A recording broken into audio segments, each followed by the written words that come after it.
pleasure to have you on this evening, Alex. I'm Jeremy, one of the co-hosts. Tristan's screen is now going completely black. Delighted to have you on this evening, Alex. I'm sure Tristan will join us when he can. Um, I don't know you at all. Tristan would usually give us a little bit of an intro as to who the guest is, but given that it's just me, really keen to know who you are, what you do, and where you've ended up. Do you know what? Personally, Jeremy, I'd rather not look at Tristan, so I think this is an ideal solution for me. But see him all the time. I know it's ridiculous, but no, thanks so much for having me on.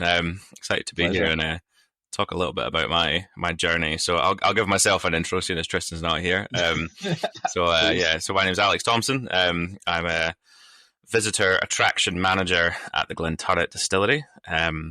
So we are the oldest operating distillery in Scotland. We've been going since 1763, so we're 261 years young this year. So my role kind of encompasses a lot. So we take in the tours, which we get between about 45 and 55,000 visitors a year on the tours side. So that's obviously, Jeez, yeah. it's a pretty busy old experience. And, it's tours of the distillery, it's tastings, and we have the shop as well, which comes under my remit too, which is obviously a big part of it as well.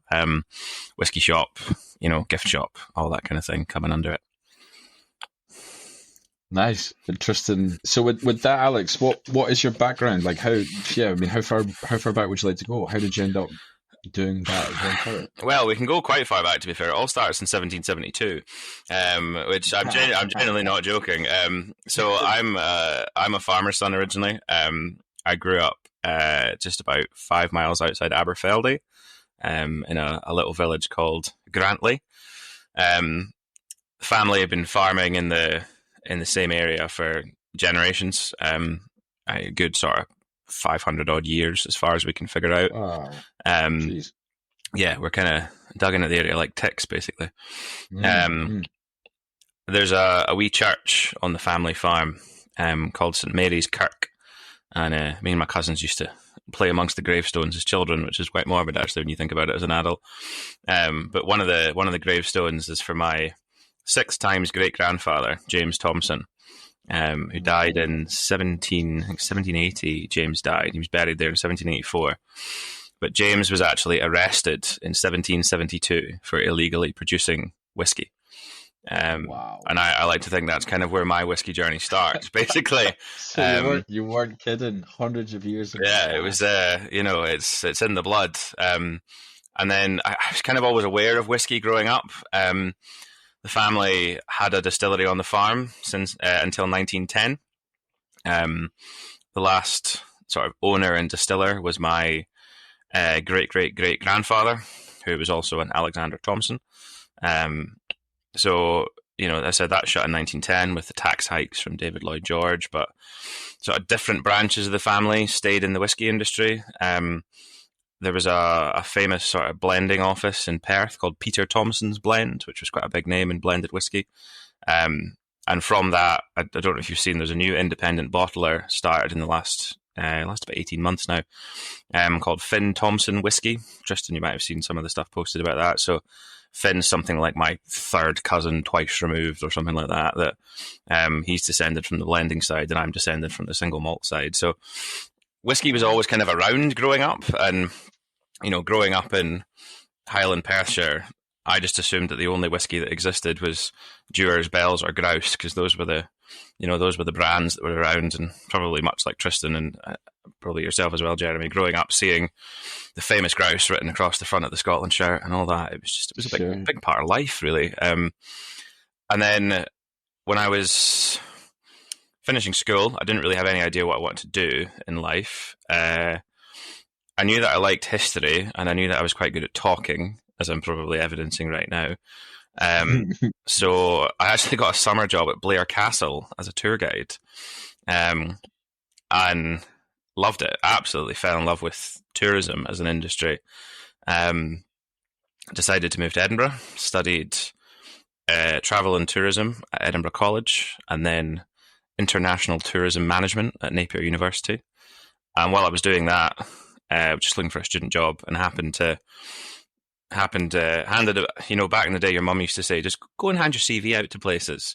And I did that. This was 2013. And the only place that called me back was the Scotch Whisky Experience. And at 18 years old, I got offered a job as a tour guide there. And that just opened my eyes to the whisky industry. And I've kind of never really looked back, apart from sort of one brief hiatus working for Scottish Rugby. It's kind of just always been whisky and tourism since then, really. Wow. And with that, I guess my question would be, and with that family history going back hundreds of years of farming, was that never an option for you? Like, it was. Like, my dad's kind of recently retired from the farm, but I loved growing up on a farm, and I loved kind of the connection with the land, and I've always really felt that, because it's the family farm, and we've been there for so many generations. But farming it was never for me. My mum's a city girl. My mum's from Glasgow, and I think that probably wore off on me a bit too much. I'm very lucky, actually. My dad has been incredibly supportive of that. I probably was too disinterested in farming for a long time. Where actually now I am actually quite interested in it, but there's a lot of farmers' kids out there who are forced into farming and don't feel like they're ever given a choice. But I'm very lucky with my dad that he never forced me into it, and he's very, very interested in what I'm doing now. I'm very proud of what I'm doing now. But I still kind of view it as a facet of farming, because where's whiskey without barley? Mm-hmm. Amazing. And so you've from a family with hundreds of years worth of history and pedigree into a whiskey brand that is equally as old. How does that sort of sense of responsibility, custodianship of these legacies? No, it's you've used the right word there, custodian. We talk about it a lot at Glenturret because as I said, we've been around for 261 years, and there's a lot of responsibility that comes with that. Every decision that we make is made with the past and the future in mind. Of are we honouring the legacy of Glenturret, but also are we future-proofing ourselves? Our distillery manager, who I'm sure you will have met before, Tristan, Ian Rennick. I love hearing Ian talk about the distillery, and he's so passionate about the place. He's been there for something like 20, 26, 27 years now, and is born and raised in Crieff. Ian talks about that all the time. Of we don't own Glenturret, we just look after it, basically. And he's a very inspirational leader, and he's right in that. So my background being in history tourism originally, and then translating that into whiskey, Glenturret was a good fit for me because I get to prattle on about the 18th century sometimes, but still with a focus on whiskey. So yeah, I can really tie those two passions together, which is brilliant. That's cool. And like one more before I welcome Tristan back into the room. Oh, we don't have to. It's fine. I could go all night on this. This is awesome. How does that? Is there tension between planning for the future, being aware of the past, and the new owners? Like, do they have that in mind as well? Are they are they in it for the next 200 years, or is this just something that they? Does that make sense without wanting to name? No, 100%, 100%. So no, I'm happy to talk about that, and I'm happy to talk about it because I've got a very positive answer, I would say. Cool. So just a bit of background on that. We were owned by Edrington up until 2019. We were part of the sort of wider Edrington umbrella, working with Famous Grouse primarily was our sort of main association, but within the Edrington Malts umbrella. 2019, we were sold to joint venture, 50% owned by Silvio Dens and the Lalique Group, and 50% by Hans-Jörg Wyss, who's a Swiss-American gentleman.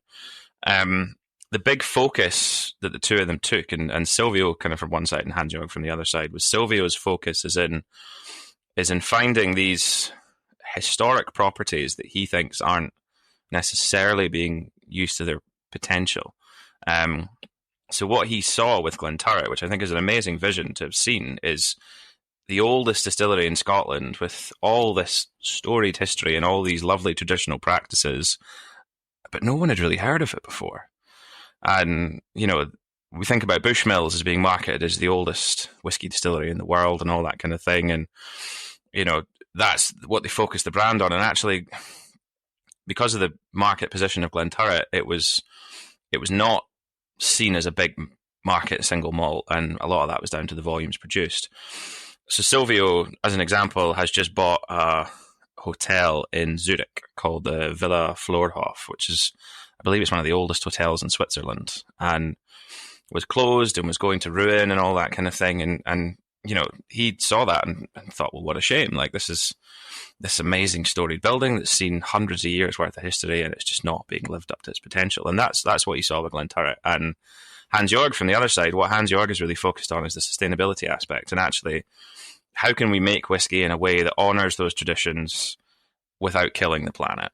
And whiskey's always been a bit of a leader in sustainability. You know, it takes a lot of energy to produce whiskey, and at the end of the day, we're Scottish. Anywhere that we can save a penny or two is always going to be good. But we big focus on sustainability on site, and we're trying to do that while balancing the tradition, which is tricky.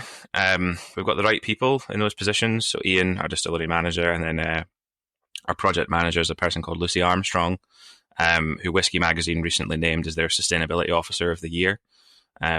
Just some of the projects they've done over the last couple of years, like one of them was replacing the mash tun, and that alone is going to save us over 1 million litres of water a year. Wow. But what we didn't do is we didn't put in a mash tun that was just fully automated. We kept that human element into it while using the best parts of technology to make it more sustainable. And that's fully been driven by the owners and allowed by the owners, which is fantastic. So I had the pleasure of visiting the Glenturret with Tristan. And you do get a real sense of that history when you're there. Yeah. I'm really fascinated with how big is. So I'm not a whiskey expert. I don't know the terminologies. I'll lay that right out before we even go into this. But there's a room full of barrels somewhere, or casks. Yeah. Casks. Like, how big and how old are some of those casks? So we would be classed as a small distillery. There's about coming up for about 150 operating distilleries in Scotland these days.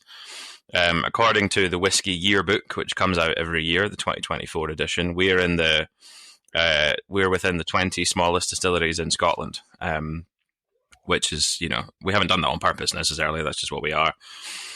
We measure distillery size in what's called LPA, which is litres per annum, and that is purely the new make spirit. So it's the clear liquid that flows off the still. It's kind of it's one of these horrible little tricky things that people in the whiskey industry like to say is actually a distillery doesn't make whiskey, a distillery makes new make spirit. A warehouse makes whiskey. So your biggest distilleries in Scotland are going to be producing 15 to 20 million litres of pure alcohol a year.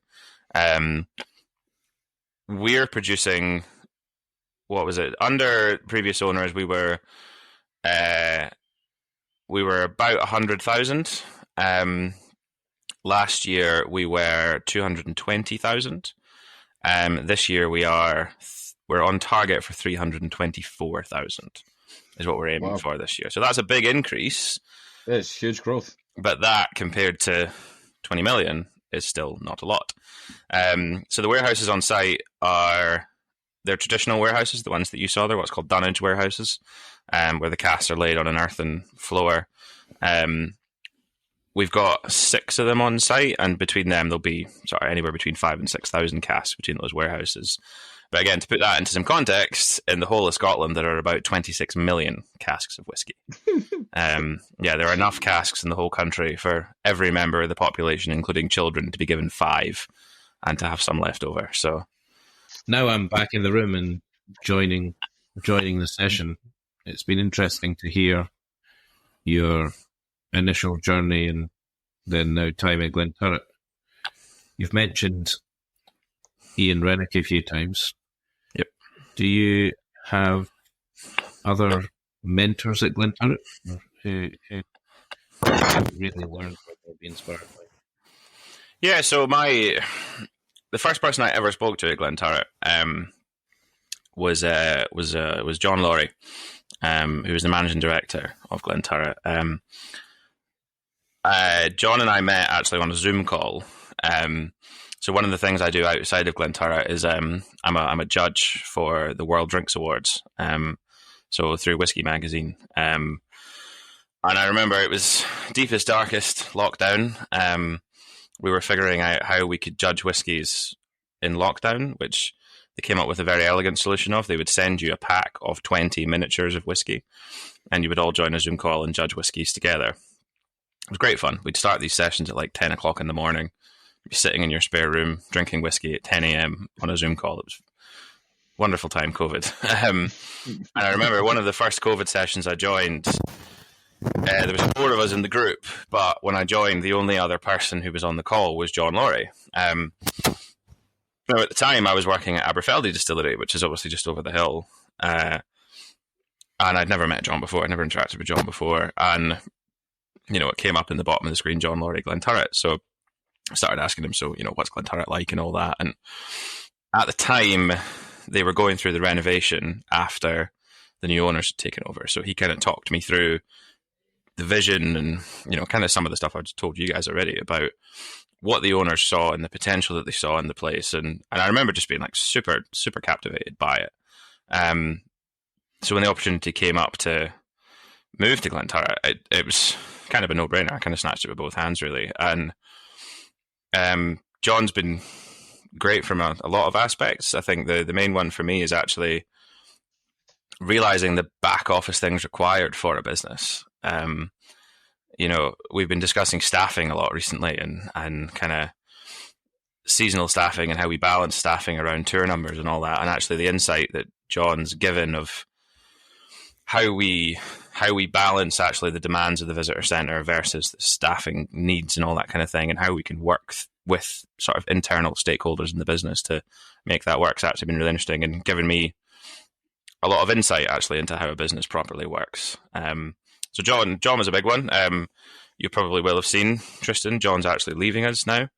Yep.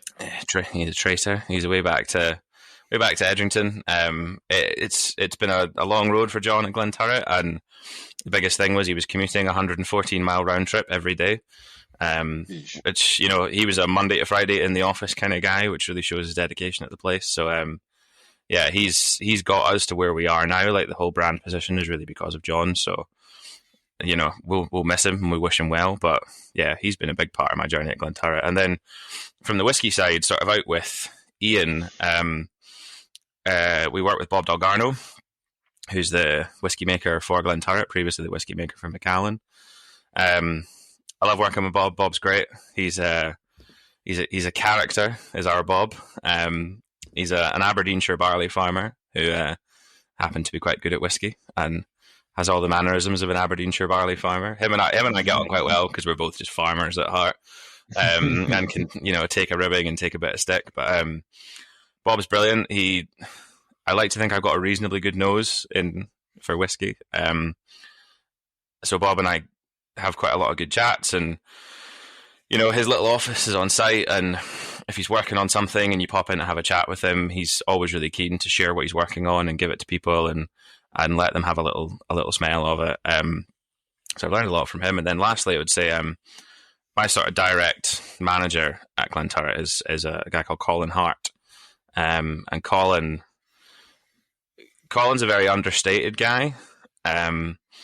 In whiskey, people are quite good at shouting about themselves, and it doesn't come naturally to Colin, I don't think. But Colin's done some amazing things. Like he used to run Ondine in Edinburgh, and he's opened up bars, and he's won cocktail awards and all that kind of thing.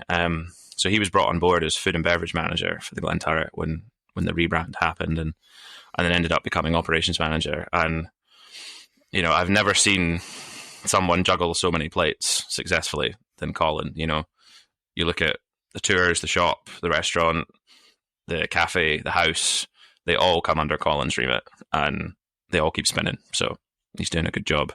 And take a lot from seeing that.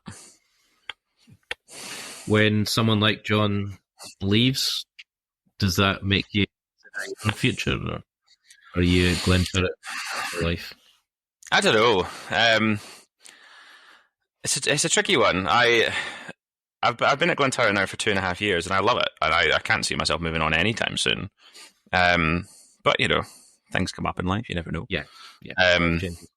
Life changes. When I finished uni, if you'd told me that I'd be living back in Perthshire before I was 30, I absolutely would not have believed you. And then I moved back to Perthshire when I was 25, something like that. Totally came out of the blue moving back to Perthshire, but job opportunities were kind of too good, really. The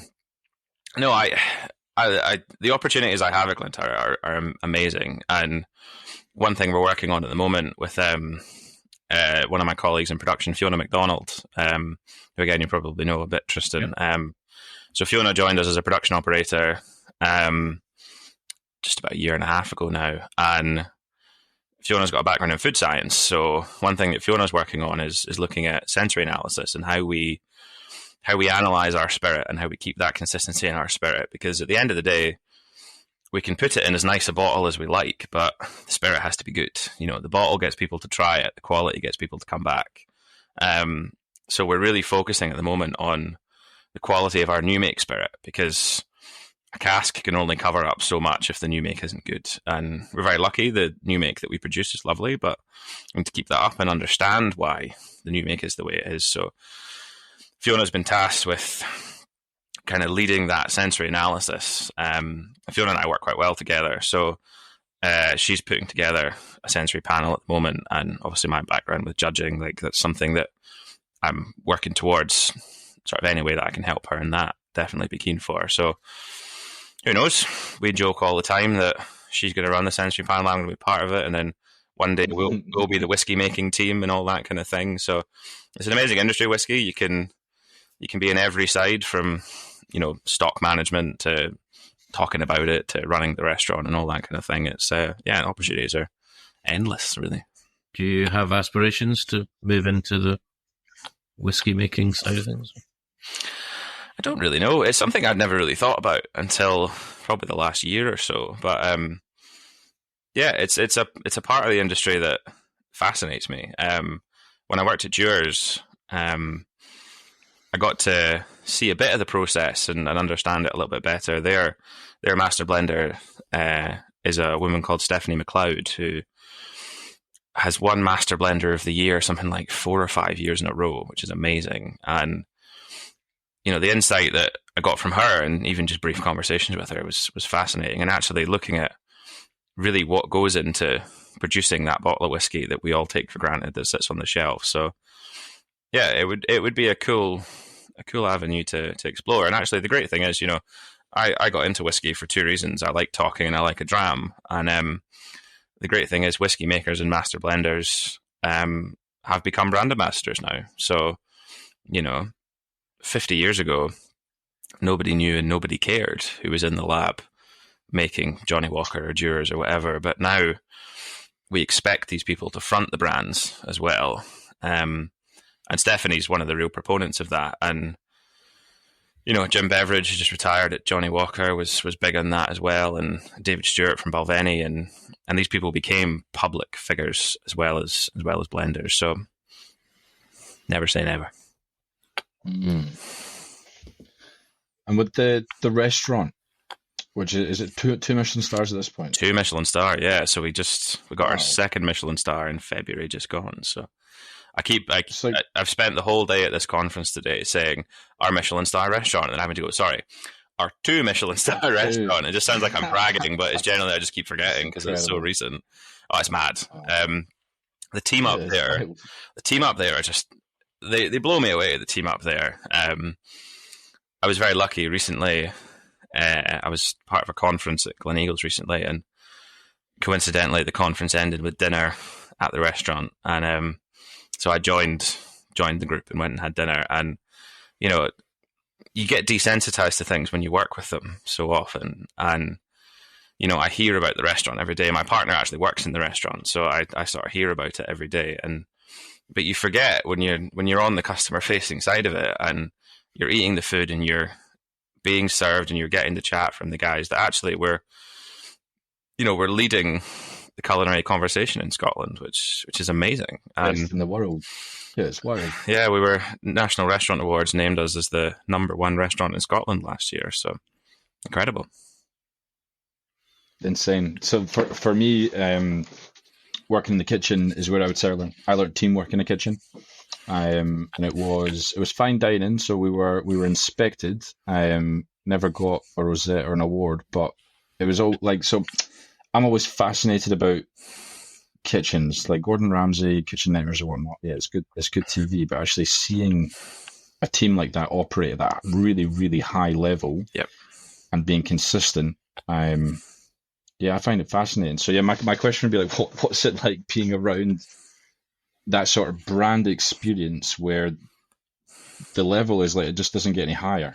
Do you know, what's the pressure like to just always be representing a brand at that level? Yeah, totally. And you know, the restaurant almost drives the standards across the business. You know, in visitor attractions we have high standards, but actually seeing it from the Michelin level has made me realize that visitor attractions across Scotland, we all need to raise our standards. When I first joined, the sommelier in the restaurant was a chap called Julien Beltsong. He's gone back to work for La Ligue now, but Julien had worked at 2 and 3 Michelin-starred venues across the world, and his standards were just impeccable, and that opened up a lot for me in terms of how we need to be operating at that level. And you know, it's almost the mantra of something like that, as if, well, it's not perfect, we don't do it. Like, you know, if it's not going to hit those standards, then we're just not going to do it. And it's things like, you know, we have a lovely salon area in the restaurant where you can sit and enjoy a cocktail and all that kind of stuff. And actually, we could make a lot more money if we were to serve food on there as well. We could have more lunch tables and all that kind of thing, but you'd have to sit and lean and have lunch on a little table, and that's not quality, so we don't do it. And it's holding yourself to those standards, that it's holding yourself to a higher standard than actually it was expected of you, is the sort of baseline, I would say. Incredible. And I guess like the tours that come and visit, in my head, like, so I enjoyed walking around, but I felt like I was somewhere where it's like, I don't know if I'm appropriately dressed.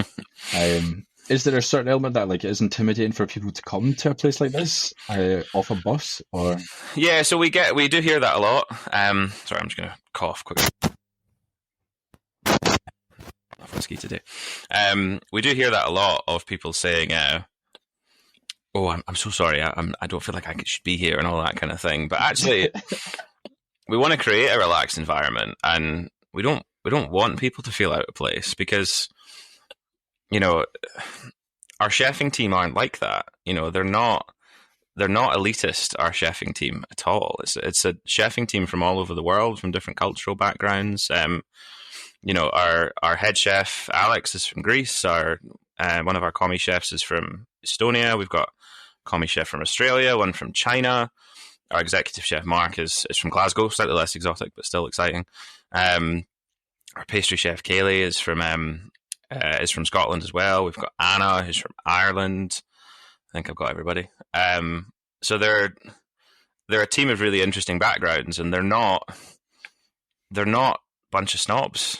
They're just not like that as people. So although we are fine dining and it is very experiential, we want people to feel welcome. And you know, we see it in the restaurant all the time. A lot of people will get dolled up to the nines to come in and look absolutely fantastic, and some people just want to come in and a pair of jeans and a t-shirt, and fine. We're never going to turn anyone away, depending, you know, because of how they've turned up looking. I'll remember that. Noted. Just about to say noted. Sorry, have I unleashed something bad there? Oh no! It's like I want you to wear a suit if I come and have dinner. No, not at all. I feel bad sometimes because if I'm having an office day, you know, if I'm on the floor, I'll, you know, wear a shirt and a blazer and all that kind of thing. But if I know that I'm having an office day and I'm going to be stock counting or something like that, I'll just put on a hoodie. It's a branded hoodie still, but it's a hoodie. And then inevitably every day that I put a hoodie on, I have to go up to the restaurant for something. And I have to walk through the middle of a 2 Michelin-star restaurant in a hoodie. And I'm just like, sorry. But actually, no one cares. And, we put these... Yeah, it's an idea that fine dining has to be snobby. And it's not an idea that I think we have. Like, one of our dessert courses that we do in the restaurant is a sweetie box. And it's this amazing thing. It's this big sort of wooden box with the handle on the top, and it's like a transformer. You turn the handle and it sort of spins and all these little drawers pop out and everything. It's absolutely amazing. But all the sweets are made by Kaylee, our pastry chef. And one of the sweets that is in there is like a cola bottle, but it's made from Sauterne. It's insane. It's so good. But every so often, Mark will make a special batch that's made from Buckfast. Because again, Mark's from Glasgow. He loves Buckfast. So, we keep that. We kind of keep those nice little Scottish elements going throughout it, and yeah, it's an awesome place to be, and like the buzz around the place after winning the second Michelin star was amazing. Like, I watched it at home with my partner, who I said works in the restaurant, and I'd love to say that I can take any credit for winning the Michelin star. It was nothing to do with me, the second Michelin star, nothing to do with me whatsoever. But I was in tears watching it because I know what these guys put into it. Like, I've seen the effort that the team go to, and under the leadership of Mark, and they deserve it. They deserve every accolade that they're getting. Well, before I throw it back to Tristan, the inspection process, like, I'm assuming it's completely random. You've no idea that someone's coming, or like, is there a certain degree of that you're about to be inspected? Nope, totally random. Yeah, wow. Yeah, totally random. Restaurants will try and look out for signs. We do the same with Visit Scotland for tours. You get suspicions sometimes. I remember when I was working at Blair Castle, I figured out that someone was a Visit Scotland inspector. And it was because she was asking me really, really very niche questions. And it was like she was testing my knowledge and almost testing my patience a little bit and seeing if I was happy to delve into these niche questions. And then I had a name badge on, but as she walked away, she went, "And sorry, what was your name?" And as soon as she said that, I was like, Visit Scotland. And, and then she was in the end. So... Did you pass? We did 5 stars, obviously. So the idea behind it is completely anonymous because you should treat every customer like they're a Michelin inspector. I'd say, because consistency at that high level. Yeah. So they'll have their suspicions sometimes, and they'll think that maybe that person over there might be a Michelin inspector because maybe they'll ask a specific question or they'll, whatever. But yeah, no, there's no way of knowing whatsoever. We were quite rigorously inspected last year. I believe we had a couple of inspections, and the suspicion from the team was when you get a couple of inspections, it normally means something's changing. So we thought there was a chance we might get a second star based off of almost how many inspections we were getting, but you can't speculate until it happens. And it was quite tricky in the weeks leading up to it. I was going to conferences, and I was doing a Scotsman Food and Drink podcast, and everyone was asking, "Are you getting a second star in February?"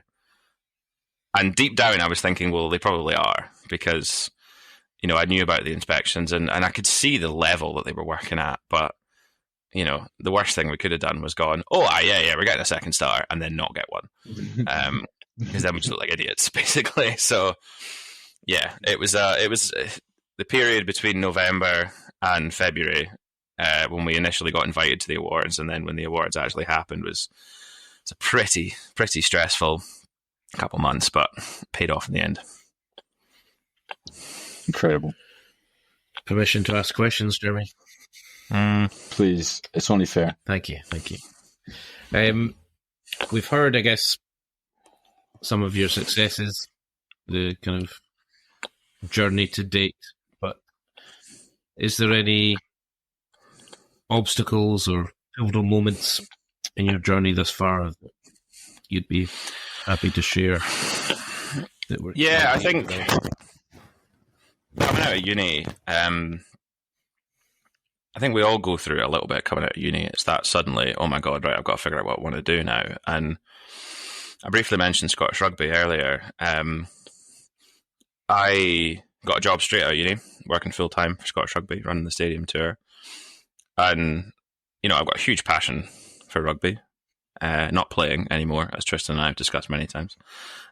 Too old and too fat for that now. But my passion for the game is massive. And, you know, my friends take the mick out of me for being the stat nerd and all that kind of thing. So that was a dream job, running the stadium tour, because I literally just got paid to talk about rugby and free tickets to the matches, and I got to speak to Chris Patterson every day and all that kind of thing. Like, that was awesome. But there was kind of after about a year, I was struggling a lot, just personally and professionally. I was feeling a bit unfulfilled professionally, and I think it was after that I realized that actually whiskey and history were the things that were my passion for work. And as much as I loved rugby was my escape from work. And I was finding myself not wanting to watch rugby at the weekend because I thought about work when I watched rugby and all that kind of thing. And it was really tough, and kind of having to almost have that conversation with yourself of, right, well, you thought you were going to love this job and you hate it, and that doesn't make you a failure. And you know, and sort of everything that comes with that was really tough. And moving back up to Perthshire, you know, for a job at Aberfeldy Distillery, it was like, okay, well, I've gone away to uni and I've done uni and loved that and got this amazing job for Scottish Rugby, but here I go, moving back up home and moving in with mum and dad and working at the local distillery. And it did take me a little bit to get past the feeling of, oh, well, I've failed being in Edinburgh. But actually, the job at Aberfeldy was great, and it really reignited my passion for whiskey tourism and tourism in general. And, you know, through that job, I got the job that I'm in now. So, you know, it was a tough period to go through, but yeah, it got me where I am now. So it was a net positive in the end. Yeah, that's amazing. Certainly by the end of it, anyway. We got there. Certainly relate to going through experiences like that. Yeah, no, it is tough, and even, you know, in personal things at the time, my dad was retiring from the farm at the time and was sort of going through that process. And, you know, family farms are tricky because your family become your business partners, which is always difficult. And I think, you know, farms are kind of the last. It's the last inherited job almost. Farmers, you know, no one goes, oh, well, your dad was a lawyer, so you'll be a lawyer. You know, it's just not seen. And my dad had a lot of health issues and was retiring from the farm kind of off the back of that. And farming was his life and was his identity. So there was, you know, he had a bit of a crisis of identity throughout that. And that was difficult to be part of, you know. So yeah, it was a tough old time. But it's definitely come out of it stronger. What was your partner at the time? Were you with your partner? So we weren't together at the time, actually. So we had met, but we weren't together. So we were working. While I was at uni, I was doing a bit of Royal Mile tour guiding and a bit of sort of freelance whiskey tasting and all that kind of thing. And she worked in the ticketing for that company. And I was doing some of the tours, but we had met, but we weren't together. We didn't actually start seeing each other until I moved back up to the Highlands. It was tricky. We kind of officially started being in a relationship in February 2020, which was wonderful timing. A month into our relationship, lockdown happened, and 4 out of the first 6 months of our relationship, we were legally not allowed to see each other. So again, that's probably one of these things that our relationship came out of that so much stronger than it might have done otherwise. Absence makes the heart grow fonder, and 4 years later we own a house together and have a cat together and all that kind of thing. So that's a success story out of adversity as well, I guess. Yeah, definitely. Pass it back over to you, Jeremy. Yeah, I'm interested about the farm. So farming, although I studied architecture, agricultural development was what I focused on in developing countries. Yep.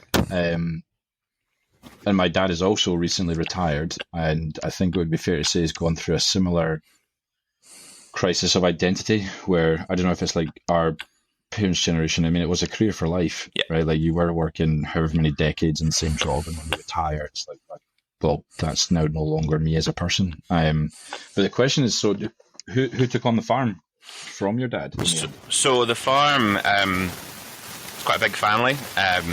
So dad was one of 4 boys. The farm was owned by my grandfather and my great uncle and my grandmother.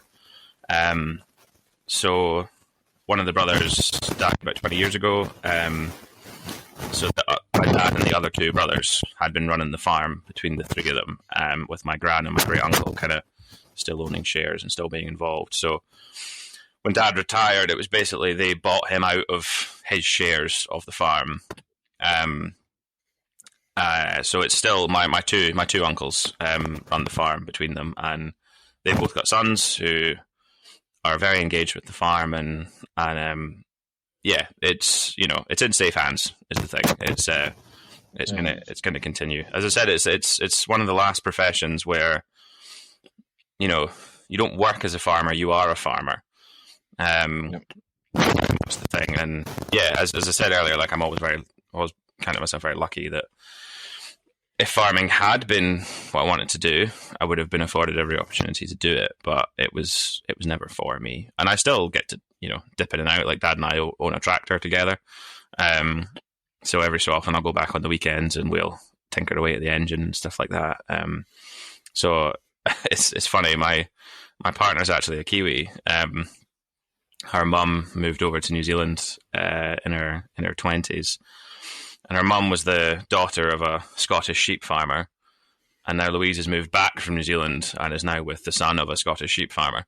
It's funny how cyclical these things are. But as I'm getting a little bit older, I'm seeing more of the merits of just being a sheep farmer. And I keep saying we've got a little back garden in our house, and I keep saying to Louise, we could get a couple of yows out there, and they would keep the grass down and all that kind of thing. It's just like annoy the neighbours at the same time. Yeah, she's like, we live in a semi-detached house in the middle of a town. We're not getting sheep. It's like, come on, it'll be great, and like we can offer them out to the neighbours to keep their grass down. It'll be brilliant. But so I don't know. I could see myself one day having a wee bit of land somewhere and a couple of yows on the land. Who knows? Amazing. Personal questions on this one then. So one that I know that we'd like to ask, like, what advice would you give your younger self now that you have some of the experience that you have under your belt? It's strange asking someone so young that question. I know, I look about 40, but I'm actually only 29, which is disgusting. What advice would I give my younger self? Just stick at it, I think. There's been a lot of times in my career where I've thought, I'm making the wrong decision and I'm headed in the wrong direction, and a couple of identity crises along the way, and stick at it and don't let anyone ever tell you that you care too much. There's been a couple of times in my career where I've thought, I'm the only one in this bloody place that cares, and maybe not to that extent, but there's been a couple of times where I've definitely cared too. I've thought I cared too much, and actually that's just set your own standards and stick to them. If that makes any sense. 100%. I've been in jobs where I felt the same. Yeah, it's tricky because we all work to. Is anyone else paying attention? We're seeing the same problem. We all work to different levels, and there's 100% been aspects where people have probably looked at me and gone, why doesn't this guy just sort himself out or shut up, more likely? But yeah, I care very deeply about Scotch whisky and about Scotland as a product, and I'm very lucky that my job is basically just telling people how great Scotland is, because I'm very passionate about this country. And I've sometimes probably been viewed as getting a bit carried away with that, but yeah, don't apologize for that. And the people coming off the tour buses, which country are the most receptive to that? Americans love it. And I love Americans for that. A lot of people moan about the American tourism market, which I've never liked, because, since Walter Scott packaged up Scotland for George IV in 1822, we've essentially been packaging up Scotland for tourists ever since then. And actually, there's a cultural argument of, is that a good thing? Are we, we're putting Gaelic on menus in tourist restaurants while cutting funding to it in schools and stuff like that, and is that a good thing culturally? But the Americans and the Canadians, and even people like Australians and New Zealanders, feel such a deep cultural connection to Scotland, and in a lot of ways that a lot of Scottish people don't. And I love that. I love being able to share my passion and share my knowledge with Scotland with people that are interested and invested and care. And it's one of the things we really have at Glenturret is every distillery's got to have a unique selling point. The Isle of Rassay, it's the first legal distillery on the Isle of Rassay. Aberfeldy, it's the only distillery built by the Dewar family and all that. But what we've got at Glenturret is we're the oldest working distillery in Scotland, and no one else can have that, basically. And if the Americans, I love sharing the fact with them that our distillery is older than their country, and it blows their minds. and I love it. And they're like that, and they're like, right, we're passionate, and we love it. It's great. And yeah, they're such a fun market to work with, because they've spent all this money to come over here, and they've seen Braveheart, and they've read Outlander, and they've read all the guidebooks, and they just care so deeply about it. And we're quite cynical as Scots a lot of the time. I'm looking at you here, Tristan, and and actually getting a bit of perspective on just how cool all the things around us are is brilliant. Class. Tristan, if you could describe Glenturret in one word, what would you use? Authentic. That might relate to the end question as well. There's no frills, no bells and whistles. Even with the restaurant, nothing's done for the sake of doing it. Everything's done for a reason. You look at our production. When we're taking our spirit cuts, we're still doing it using hydrometers and thermometers rather than using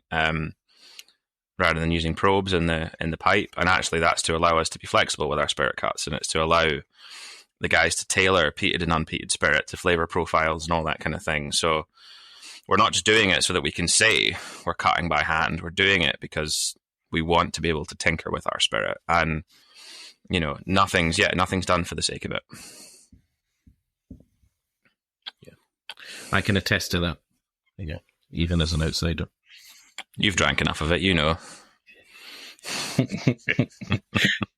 Definitely. I can't wait for them.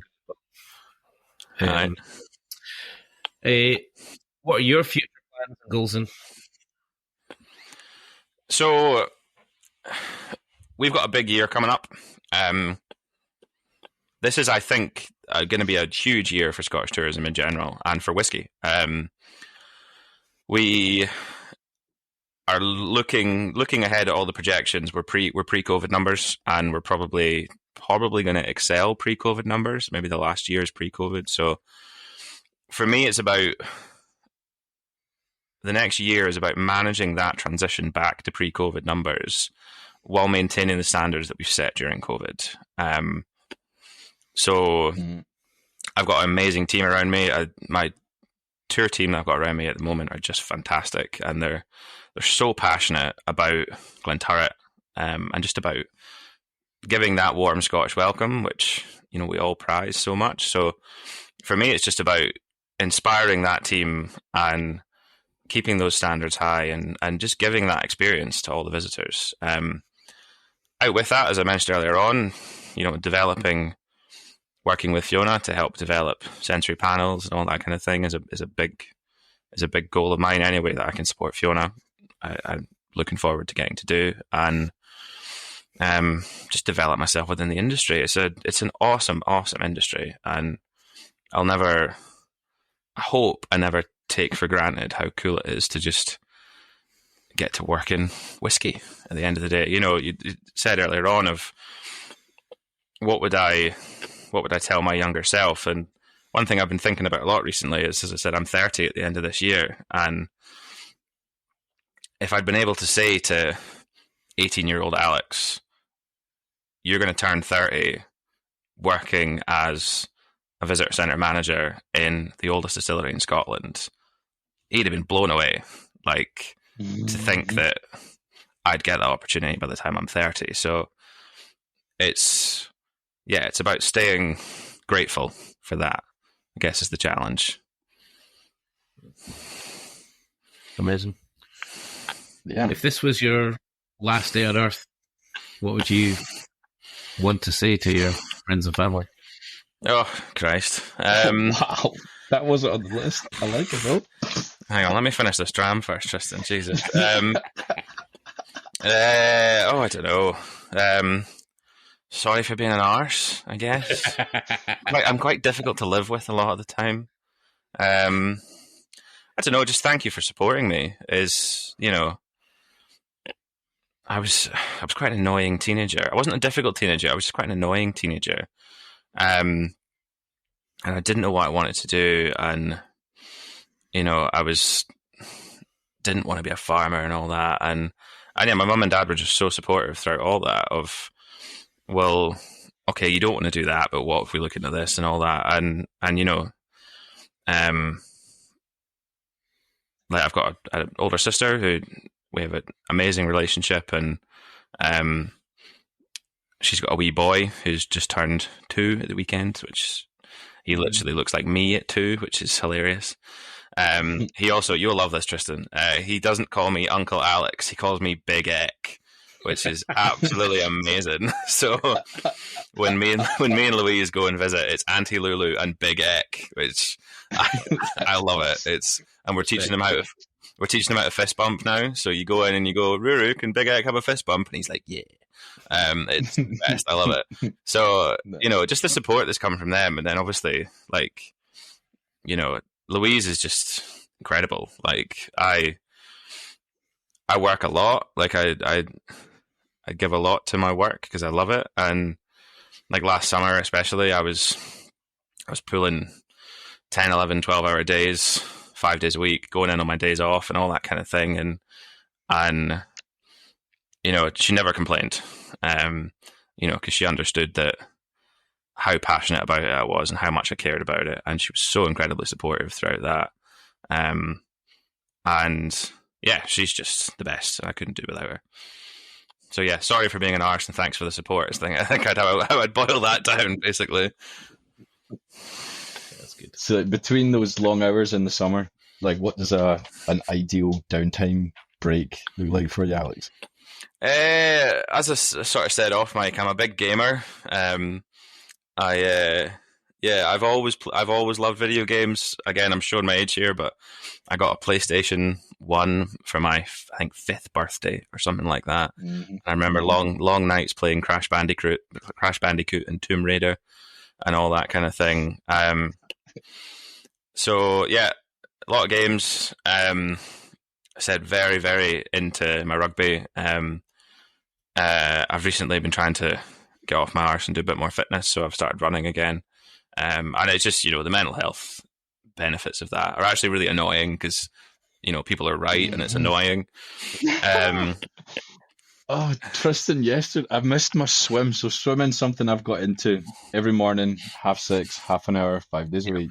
I missed it yesterday, and it ruined my day. Oh, it totally No throws word you of a off. lie. Yeah. Well, like I said, I was at a conference today, and they've got a great gym facility at the hotel that I'm at. So we had an hour or two between the conference finishing and dinner starting. So I went for a run on the treadmill, and I went for a swim, and I feel brand new. Like, I was shattered after that conference, but I feel absolutely brand new. Like, I've got to go to bed soon because I've got an early start in the morning, but I just want to go back down to the bar and start socializing again. But no, so it's that, and this sounds really daft for someone who works in whiskey, but I kind of fell out of drinking whiskey in a big way a while ago. So I'm reconnecting with whiskey almost. So my kind of ideal evening is Louise and I at home, play a bit of video games, watch film together, have a dram, and just relax. Like, you know, life is busy and hectic, and I should probably say that my ideal evening is like being in a cocktail bar and all that kind of thing, because I'm still in my 20s. But I think the older I've got, the more I've realized that actually the nights that you really appreciate are actually just those quiet nights in.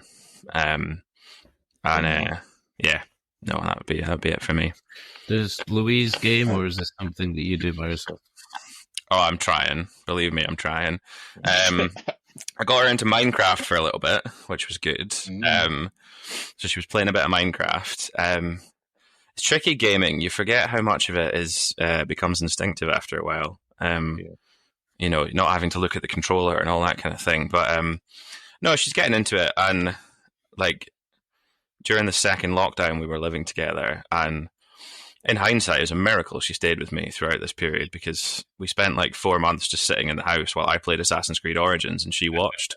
And I had a lovely time, and she probably didn't. But no, she's yeah, little bits here and there, I would say.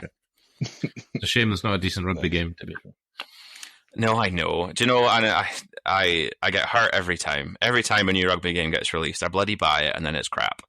I've got Rugby Challenge 3, whatever one the most recent one was. I've got Rugby 20, I've got Rugby 22, and they're all absolutely pants.